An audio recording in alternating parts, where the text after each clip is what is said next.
Ahoj a zdravíme všechny fanoušky anglické Premier League. Je tady další epizoda podcastu Fotbal venku a je tady další díl věnovaný předsezónním previews.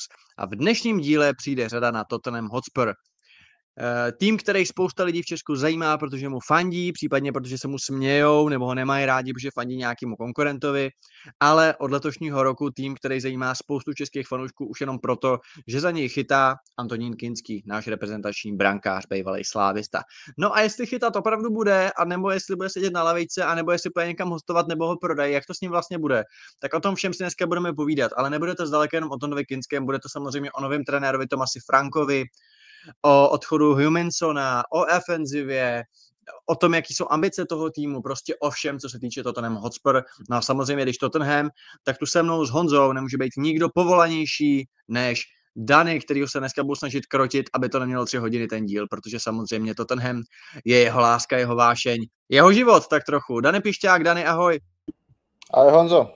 A tohle byla poslední takhle stručná Danyho odpověď v dnešním podcastu. Ne, pojďme si to shrnout. Tottenham má za sebou hodně turbulentní sezónu, v lize naprostá tragédie, ale jakože naprostej prostě shit, jako odpornost, ostuda, všichni ven. Oproti tomu Evropská liga, trofej, výhra. Pro každý tým by to znamenalo hodně, ale pro Tottenham ještě 100krát víc.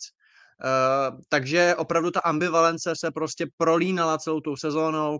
Jeden den Anžeo Postecoglou vlastně vyvoláváš jako boha, druhý den ho vyhazuješ a vlastně obojí je pochopitelný. Takže já se tě zeptám úplně na začátku. 10. srpna nahráváme v podvečer. Jste vítězové Evropské ligy, budete hrát Evropský superpohár proti Paříži, což teda bude hustý, ale o tom když tak jindy. Máte novýho trenéra, máte trenéra, kterýho ty jsi si přál. Ty jsi si už někdy v březnu přál Tomase Franka z Brentfordu. Zároveň ale Anžeo si měl rád, lidsky si ho měl rád. Humanson samozřejmě prostě už herně asi nic moc, ale velká ikona. A ten tým jako, já vlastně nevím, jak bych se cítil být fanoušek Tottenhamu. Asi v očekávání, ale vlastně seš spíš optimista, nebo jak to teď vnímáš týden před startem? To je jako otázka, která by, tak jak je položená, si skoro vyžadovala jako jednoduchou odpověď, jsem optimista, nejsem optimista a já nevím. Já to řeknu tak, že doufám, že se dočkáme klidný sezony Tottenhamu po dlouhých letech. Prostě každá sezona Tottenhamu výjima jedný za posledních 15 let je prostě emočně naprosto brutálně nabitá, plná nějakých mimetických momentů a já bych si přál, aby jsme prostě měli klidnou sezónu. Pokud ta sezóna skončí tak, že si na ní za 5 let nevzpomenu, tak je to něco, s čím bych byl spokojený. Jasně, takže to zároveň čtu, ale klidná pro mě zároveň znamená, že prostě nebudete třeba jako druhý v lize a nevyhrajete, já nevím, 3 poháry, protože to by klidná taky nebyla.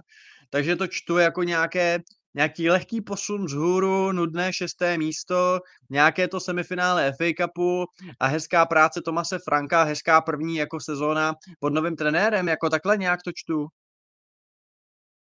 Přesně tak, prostě když budeme, já nevím, 5., 6., 7. v lize, udělá se aspoň jedno čtvrtfinále poháru a v lize mistrů se postoupí aspoň do toho jako round of 16 to 24 a vlastně nic víc, jako žádný jako emoční vypětí typu prohraný finále FA Cupu, typu prostě bitva v semifinále ligy mistrů, nic takového vlastně nepotřebuju. Ten tým se potřebuje prostě zpamatovat z těch turbulentních let po Contem, po Mourinhovi, po Angem, jo, je to fakt vlastně, vem si, že od té sezóny, co jsme postoupili do finále ligy mistrů, tak každou sezonu se děje něco.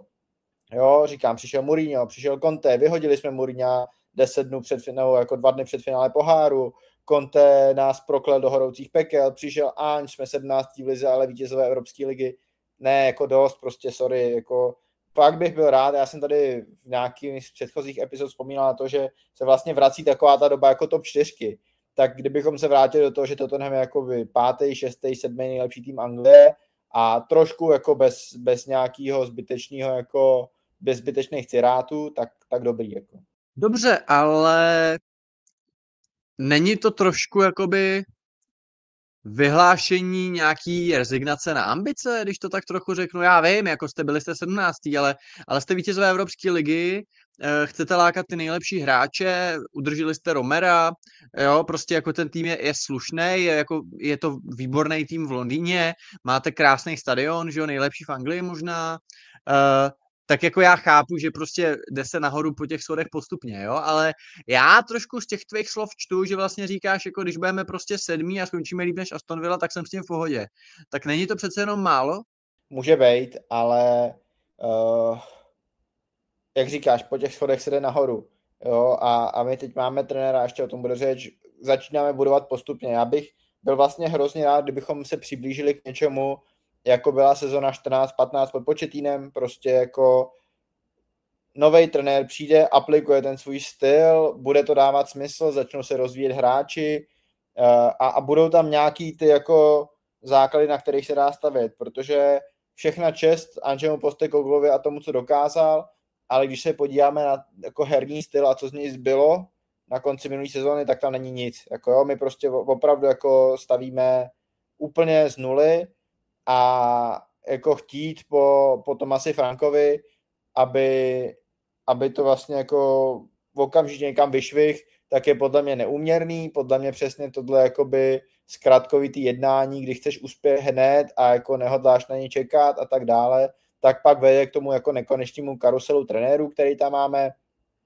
Další věc je, že to dlouhodobý prostě přešaltrování trenérů po 18 měsících vede k tomu, že to má poměrně velký naakumulovaný dluh za přestupy, prostě spoustu peněz za hráče, který už tam jsou a ještě musí zaplatit.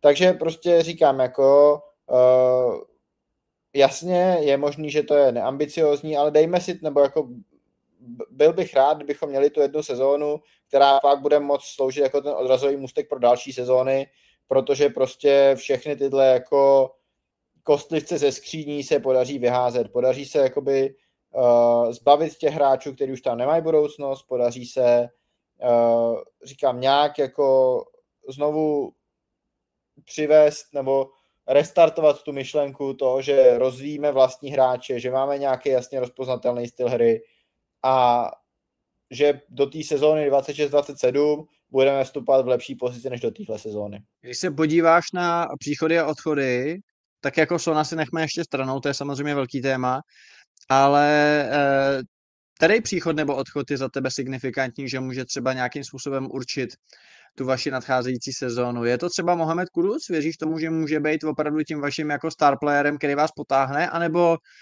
by to bylo příliš velké očekávání a jako nechci říct, že zapadne do tottenhamský šedi, ale že prostě to nebude to váš Palmer prostě, nebude to jako mít tenhle ten efekt.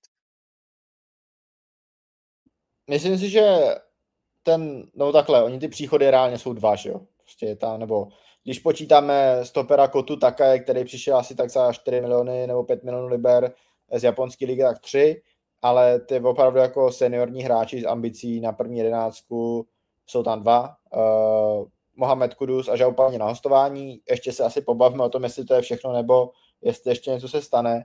Ale v tuhle chvíli bych řekl, že Kudus bude důležitý, ale myslím si, že úplně jako v krátkodobém hledisku je ten příchod Palhinhy důležitější. Že to je ten hráč, který to tenemu strašně dlouho chyběl, ta jako defenzivní kotva, ta šestka ve středu zálohy.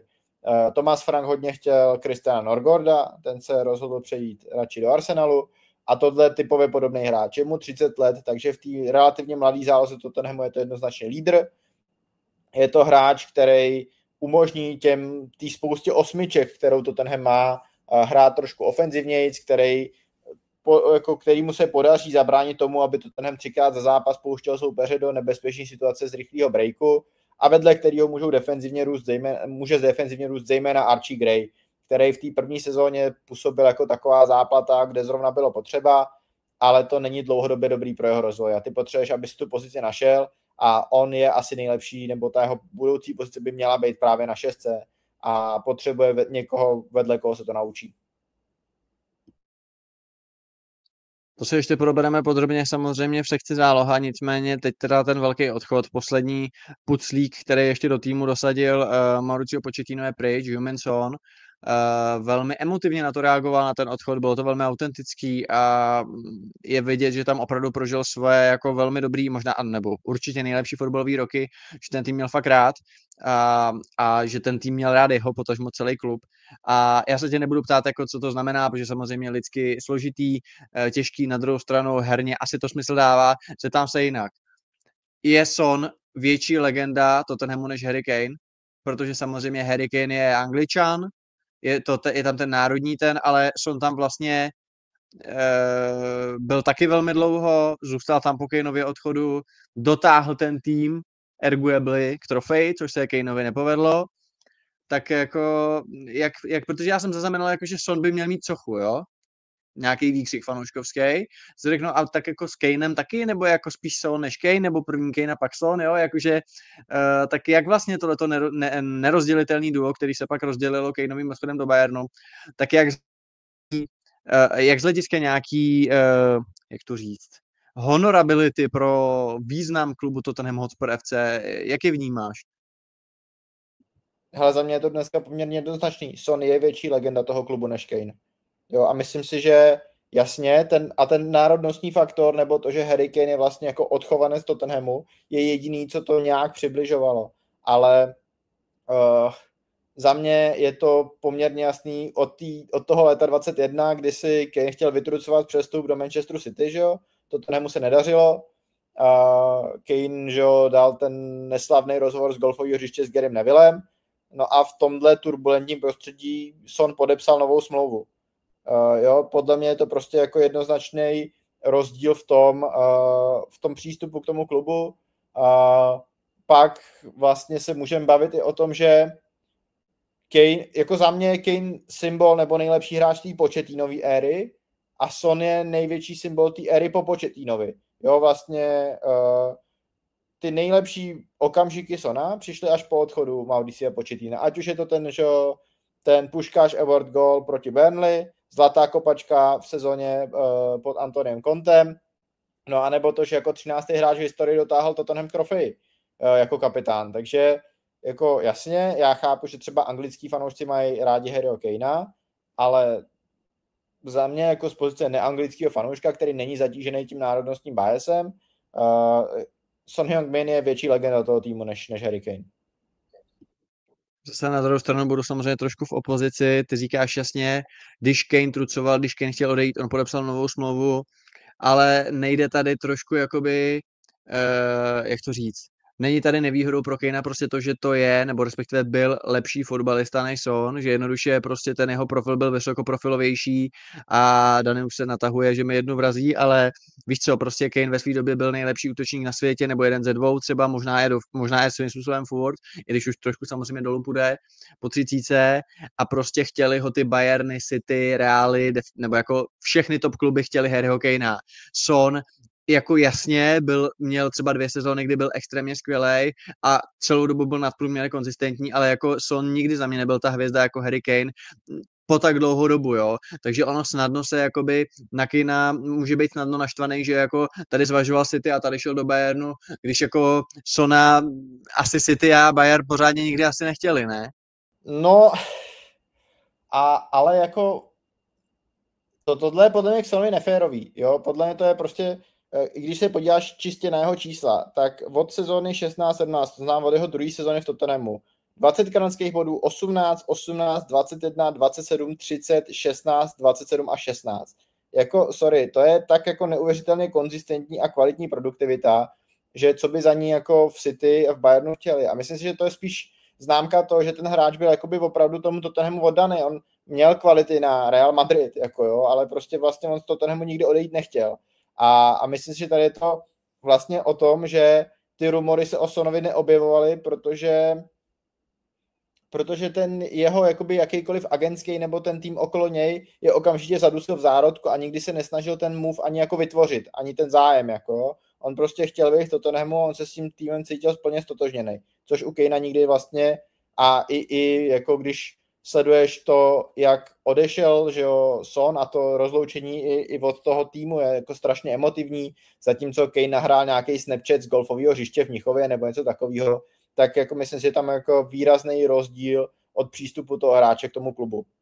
Pojďme už se přesunout teda k tomu týmu jako takovému, ke kádru a pojďme samozřejmě do brány. A musíme si tady říct teda toho Tondu Kinskýho. Jako Guglielmo Vicario je poměrně asi jasná jednička. Co Tonda Kinský? Bude jasná dvojka? Jako hodně šly spekulace o nějakém odchodu na hostování, mluvilo se o nějakým Lille, že jo? Řešila se i nějaká jako karta národnostní z hlediska jako homegrown hráči a takhle, že by snad dvojkou byl teda Austin. Tak začneme tím Tondou Kinským. Jak to s ním vypadá v tuhletu chvíli a kolik ty čekáš, že to vlastně odchytá? Řeknu to tak, že to s ním asi nevypadá úplně skvěle. Myslím si, že profilově je to golman, který určitě Tomase Franka zajímá. Dlouhodobě vlastně říkáme, že proti Guglielmu Vicariovi má přednosti v každý jedné herní činnosti, kromě samotného shotstoppingu. A bohužel, i když třeba by asi Tomase Franka jako zajímalo mít v brance takovýho golmana, jako je Tonda Kinský, tak ten rozdíl v shotstoppingu a v nějakých jako těchto kvalitách je tak výrazný. Plus samozřejmě tam faktor toho, že Vicario jako je neoficiální zástupce kapitána, jasně. Ale v tuhle chvíli to prostě vypadá, že Vicario si tu pozici jedničky poměrně jako pohodlně udržel.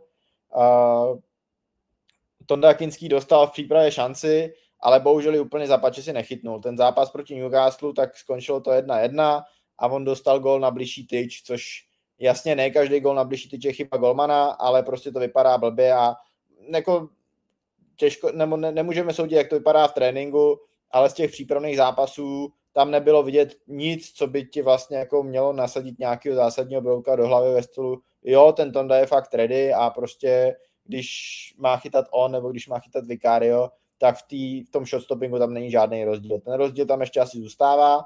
No a k té tvojí otázce, jak to teda bude dál, tam se mísí 2 až 3 věci. Jedna, že samozřejmě Tonda Kinský by chtěl chytat, druhá je, že teda v Tottenhamu ta cesta k jedničce nebude úplně přímočará. No a třetí je ta, že Tottenham by ho velmi nerad pouštěl, ale zároveň má problém s tím, kolik může napsat cizinců na soupisku pro mezinárodní poháry.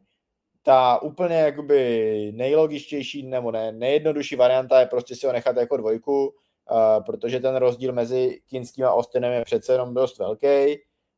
Zároveň prostě, když to půjde dobře, tak Vicario odchytá celou ligu mistrů a Kinský se třeba v zimě může vrátit, anebo prostě zůstane hostovat celou sezónu. Myslím si, že je to moc riskantní na to, aby to Tottenham zkoušel. Takže nějaký spekulace o hostování proběhly, teď už utichly a myslím si, že se blížíme takovým jako by default k tomu režimu Vicario 1, Kinský 2, zejména asi v domácích pohárech a v nějakých zápasech proti Slovanu Bratislava a Austin ta domácí 3. No, ty jsi v díle, který jsme nahrávali vlastně před chvílí o City a který jste mohli slyšet včera, pokud posloucháte v úterý v premiéře tuhle epizodu, tak si říkal, že vlastně Trafforda nějak jako nepokašle, když prostě rok bude případně 2 za Edersonem, jo? Tak Kinský Tonda je samozřejmě jaký mladý furt, ale jako asi jsme si představovali, že prostě bude chytat víc, byť jasně, Vicario, takhle, říkali jsme, že Vicario je někdo, kdo je překonatelný, jo, nejde dělat 2 za Alisona, jo. Na druhou stranu velmi brzy se ukázalo, že i ten Anč vlastně toho Itala staví jako vejš, tak dobře, dejme tomu, že prostě Kinský za rok odchytá nevím, 3 zápasy v League Cupu a 2 zápasy v FA Cupu a to bude všechno, tak za rok už si budeme říkat jako OK, tak jdi radši prostě do Brentfordu, protože ty vole, jako tady se zakopeš zase z toho českého hlediska, nebo jako, protože víš co, ty jsi tady jako fanoušek Tottenhamu, který samozřejmě radši budeš mít 2 Kinskýho, než prostě Austina, nebo nějakýho Meta Turnera, nebo někoho, že jo. Na druhou stranu jako Čech, jako nechceme golmana, který sedí, pokud to není Jarda Drobný a není mu 58, jo, takže do budoucna jako věříš reálně fakt tomu, že jako on v tom Tottenhamu jednou bude chytat? Věřím tomu, že ta šance existuje, ale když tady zmiňuješ to národnostní... No promiň, já ti do toho skočím, ale to by musel zavolat Max Allegri, že Maňan si zlomil v obě ruce a že chce Vicaria jako 1, ne? Jako jiná cesta než přes ten úprk Vicaria tam vlastně asi není. A pak je ještě ale otázka, kdyby Vicario odešel, jestli Frank se spokojí s Kinským jako s 1, aby pak náhodou nezačal schánět novou 1. Takhle, v současné výkonnosti prostě to jako to nejde, jo, on se musí zlepšit, jo, je to jako, ale zároveň je to mladý golman, zlepšit se může a vlastně nebyla by to jako katastrofa, že jo, kdyby rok nechytal, ale a kdyby prostě se mohl od toho Vicaria učit a tak dále, a když prostě odchytá v příští sezóně, já nevím, 10 zápasů, tak jako ježíš, no bože. Ale spíš tady jde o to, že jako i z toho, co víme o tom Kinským, on opravdu jako hodně chce chytat. A je otázka, jestli bude ochotný v Tottenhamu zůstávat, pokud by tuhle šanci neměl dostat. Jo, je pravda, že Tottenham vysílá signály, že mu jako odmetá z cesty konkurenty, že jo, protože Josh Keely, což je vlastně druhý golman v podobné situaci, který ho měli, to znamená mladý golman, ale mezinárodní, který minulou sezónu strávil na hostování v League One a chytal tam velmi dobře, tak byl prodaný do Lutonu, to znamená, Tottenham jakoby interně ukazuje Kinskýmu, že je prostě pořád pro ně v té hierarchii všech mladých golmanů nejvýš, ale otázka, jestli to pro toho Kinskýho dost. V tuhle chvíli ta cesta do té brány prostě není přímočará a buď si ji bude muset vybojovat svýma výkonama, nebo ji bude muset jako hledat někde jinde a je otázka, jak dlouho nebo jak trpělivý on bude v tom čekání na šanci. To si myslím, že je vlastně největší faktor v téhle otázce. A myslíš si teda, že vztah Thomase Franka k němu je jako neutrální, se dá říct, že tam nemá žádnou jako předpojatost, ale zároveň přišel a řekl si se svým nějakým trenérem golmanu, Vicario jasná jednička, Kinský jasná dvojka a prostě pokud by hodně řval, tak ho prodáme nebo pošleme hostovat, ale nebo jako jak si myslíš, že on ho bere vlastně? Dával na jeho konto nějaké vyjádření, něco, z čeho by se dalo něco jako vydedukovat? Nic takového tam není. Je to takhle, Thomas Frank je tam krátce a je možný, že tyhle otázky prostě zatím nepadly, ale není tam nic, že by říkal, že jako Kinský musí přidat nebo něco takového. Nebylo tam ani jako vyjádření směrem Vicario jasná jednička. A jako ty zprávy, které unikají, jsou jako, že ten profil Kinskýho se jim líbí, ale ta výkonnost prostě v tom chytání ještě není taková. Pojďme teda do obrany. Cuti Romero, mně přijde, že už jsme všichni byli nějak smíření s tím, i fanoušci, co ten může odejde někam do Atletika nebo podobně, nebo do Barcelony, nebo kdo ví kam. A teď to vypadá, že bude snad novým kapitánem místo Sona. Tak co je za touto změnou, jako nechtějí ho ve Španělsku, nebo on si to rozmyslel a řekl si, že deštivý Londýn je hezčí než prosluněné Španělsko?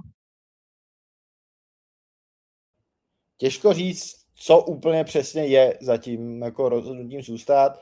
Může to být do jistý míry i to, že prostě nepřišla dostatečně dobrá nabídka, dostatečně včas.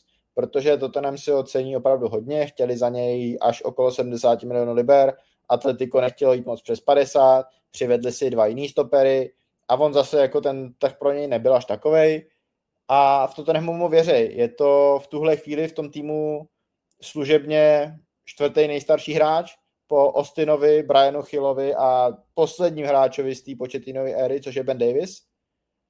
Takže prostě jako v Tottenhamu mu asi věří, jsou ochotní mu dát tu roli kapitána, vlastně opravdu s ním počítají, on má ještě na 2 roky smlouvu, takže to není tak, že by ho museli prodat teď, můžou se s ním pokusit domluvit na nový smlouvě, no a když to nevíde, tak ho prostě za rok prodají za 35 milionů liber. Jako je to vlastně to, že Tottenham nebyl v té pozici, kdyby ho musel prodat a Romero nebyl v té pozici, kdyby musel odejít. Takže když ta nabídka nepřišla dostatečně lákavá, dostatečně rychle, tak on byl ještě asi jako v pohodě zůstat.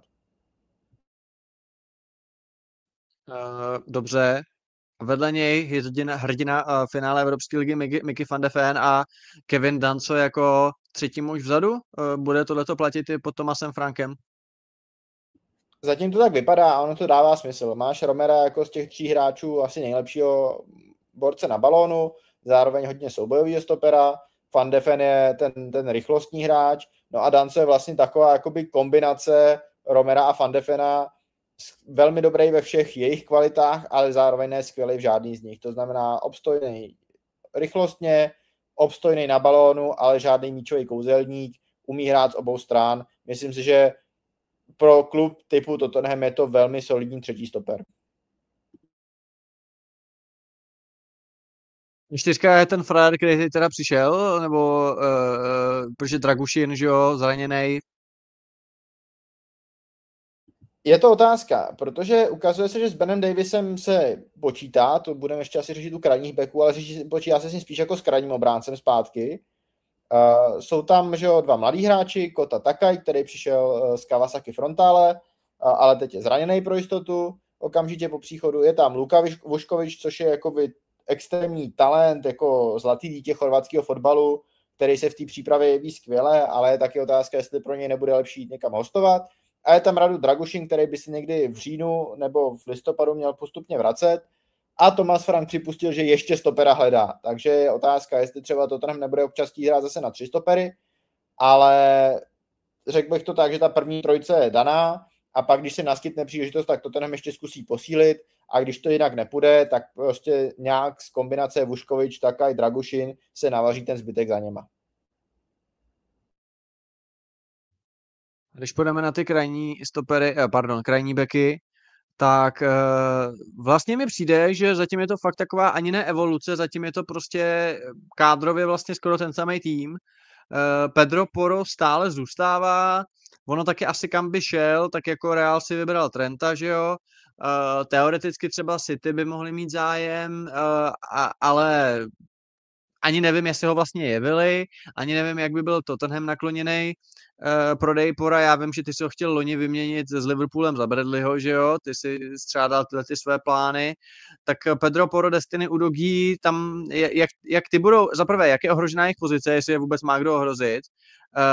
Jet Spence stále zůstává, že jo, jestli se nepletu, ten tam taky je tam teda Ben Davies jako taková jako legenda, dobře, ale ten asi na základ hrát nebude. Tak jak budou sedět Frankovi? Jak vlastně se třeba bude lišit hra krajních obránců pod Angem a pod Thomasem Frankem? Tak to personální složení, jak se ho zmínil, to znamená Porro, Udogie jako asi ty první volby, Spence jako takový univerzál, který umí zahrát levýho i pravýho beka, vlastně takový danco krajních beků, myslím si, že zase jakoby obstojný hráč na obě ty strany, a pak Davis. Frankovi to jako zdá se, že těm obráncům ten nový fotbal zatím docela chutná, protože jako Tottenham působí defenzivně relativně solidně. Ty hráči, jako zejména Pedro Porro v tom systému působí hodně komfortně, protože nemusí tolik jako bombit směrem dopředu a pak najednou vidíš situaci, kdy Tottenham sice ztratí balón, ale ta rest defense je na místě a zdá se, že jako tady by asi úplně problém být neměl. Problém tady může být v té šířce a je to vlastně pokračující problém, kdy ta univerzalita Jeda Spence umožňuje Levymu nekoupit 4. krajního beka pořádně. A vlastně o to překvapivější bylo to vyjádření Thomase Franka, že už vlastně krajního beka nehledá a znamená to teda, že Ben Davies jako nějaký mentor, lomeno defenzivnější krajní back je asi zase zpátky v kurzu, s čímž by mělo svědčit, o čemž by mělo svědčit i to, že když teda dělali trénink dlouhých autů, tak se zjistilo, že Davies z nich asi dohodí nejdál, takže je možný, že bude na hřišti dost často i z pozice házeče dlouhých autů.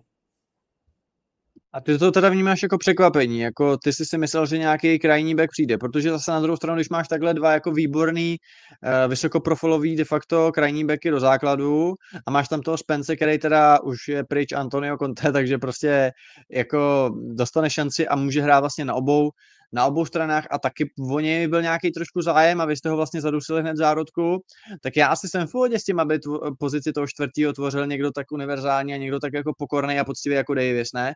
Jako, jaký smysl by tam mělo přivádět Malika Dioufa?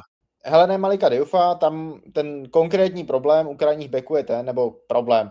Je to ta jedna pozice, kde, když se vrátíme k tomu problému s nějakou registrací, homegrown kvotou, to, co vlastně řeší třeba i Slávě, že má málo odchovanců a tak musí evropský poháry hrát s nižším počtem hráčů na soupisce, tak tohle bylo to jedno místo, kde Tottenham mohl získat vlastně jakoby hráči navíc, protože na trhu byli byli k dispozici, že 2 hráči, kteří prošli akademii Tottenhamu a jsou to jako hráči kvalit Premier League, je to vlastně jediná pozice, kde někdo takový hraje a byli to, že Kyle Walker-Peters, který nakonec zůstal nebo podepsal ve West Hamu a Dennis Cirkin, což je jako mladý irský obránce, který odešel z Tottenhamu kdysi do Sunderlandu a se Sunderlandem postoupil do Premier League, jenže Sunderland teď podepisuje jak Reynalda Mandavu, tak Artura Masuakua, takže on tam asi místo nemá a mohl to být vlastně takový jako v pohodě backup. Jo, že přesně neohrozil by tu pozici Udogího ale mohl by tam prostě jako být jako ten čtvrtý vzadu.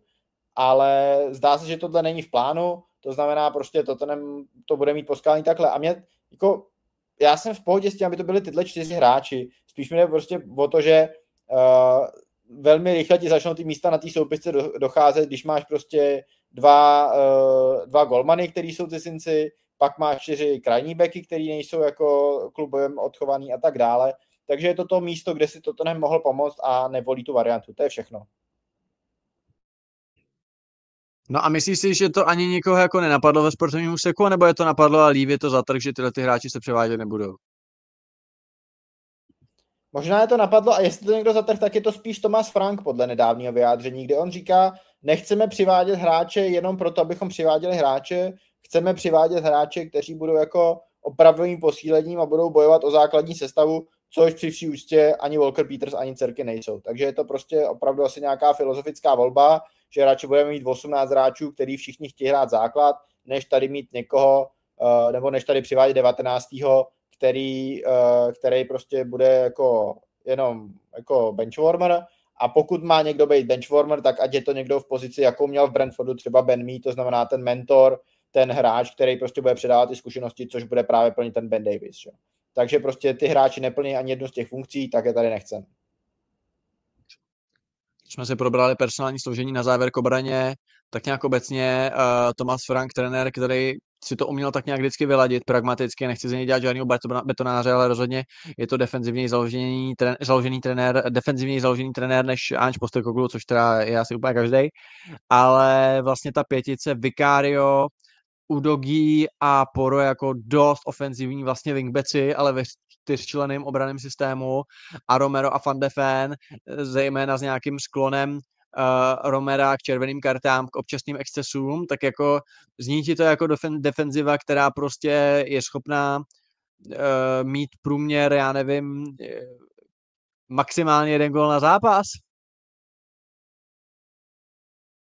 Jo, jako v pohodě. Já si myslím, že když se dostaneme třeba k nějakým bodovým hodnocení, tak já jsem defenzivě Tottenhamu dal 8. Jo, podle mě je to jako nejsilnější součást toho týmu. A jediný problém je tam třeba jako s šířkou kádru. Já si myslím, že jako ty Romerovi, je to zase, mě to skoro přijde jak u Granita Xhaky, kterýho se taky dělal prostě jako demonizovaný hráč. Romero dostal za Tottenham v lize za 4 roky 2 červené karty. To není jako nic excesivního. A ano, je to tvrdý hráč, ale prostě není to jako blázen typu Tomáš Řepka a nebo Sergio Ramos. Takže já bych skoro jako řekl, že a teď jako je to myšlenkový experiment, jo, ale fakt bych řekl, že kdybys provedl jako operaci transplantace defenzivní řady a vzal tu defenzivní 4 Poro, Romero, Van de Ven, Udogie a vyměnili za obranu 4 Liverpoolu, tak je možný, že teď jako fanoušci Liverpoolu jako hrozně zhejtěj, ale podle mě kromě nějakých vůdčích schopností Virgila van Dijka by tam byl jako neznatelný rozdíl. Jo, můžeme se bavit o hloubce kádru, můžeme se bavit o tom, jak to třeba sedí stylově, můžeme se bavit o nějaké jako součinnosti se zbytkem týmu, ale jako v tuhle chvíli, i přeto, že Tottenham dostával mraky gólů, tak to složení té obranné řady je největší přednost toho týmu. Já si, člověče, když zůstaneme u stoperů, tak jako i stárnoucí Van Dijk, takhle, Van Dijk současný a zdravý Konaté jsou za mě teda jako furt o půl levelu vejš než Van de Ven a Romero, jako. Může být, nebo takhle, jako já ti ten názor neberu, ale já si jako myslím si, že prostě stoperská dvojice Van de Ven Romero jako top 5 v lize naprosto jednoznačně a myslím si, že tam jako ten problém je, že my máme za ty 2 roky strašně malý vzorek, protože oni mají problém s tím, že jsou zranění. Ale když jako hrajou, tak to Tottenham nedostává góly. Dobře, nebudu ti to brát. Kerkeš, Udogie, Frimpong, Poro, to se asi můžeme bavit, že jo, Frimpong přichází, že jo, Poro je established prostě hráč, jo, jako dobře. Popovídám se o tom s Loudou Kmoščákem jako s fanou z Liverpoolu, co na to říká. Každopádně my půjdeme na zálohu a půjdeme na útok a půjdeme samozřejmě na Thomase Franka, takže si probereme, co čeká Tottenham tam. Ještě teda číselný hodnocení, Dany už předestřel, že dal 8, obraně, brankářům dal 7, a my teda jdeme na zálohu a na útok a to je v kompletní epizodě, kterou najdete a to už všichni znáte. herohero.co venku. Celá epizoda, všechny první epizody úplně celý, prostě myslím si, že to stojí za to. díky moc za přízeň a za podporu. Buď to na ten odkaz, jak jsem říkal, anebo na Spotify kanál v popisku videa si kliknete a máte to všechno odemčený a máte se krásně. Takže díky moc, že posloucháte i dál a my jdeme na Joa Palíňu, přátelé.